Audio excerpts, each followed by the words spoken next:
Mga ka-idol, ito nga pala yung tren na may restaurant. Yan, may kainan yan sa loob. Siguro nakakahilo dyan. Yan, napapakain sila sa loob.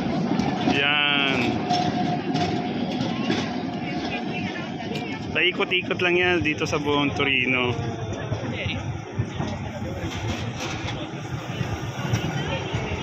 Medyo pag gusto mong kumain, magpapapre-notate ka.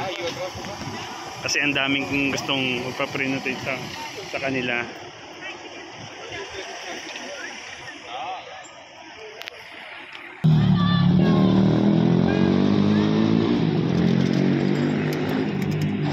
Ito isa pang isa pang kainan din to.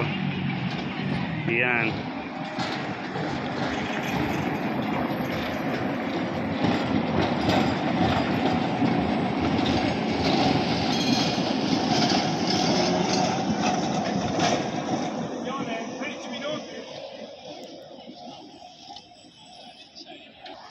Dito ako sa may Mole Antonelliana, yan tower niya. Yan.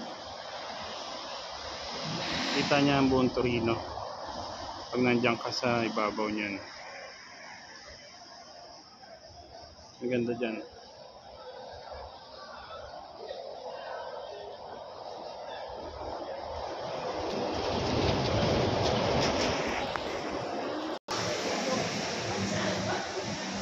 Ito yung isa sa pinakamagandang simbahan dito sa Torino. Yan.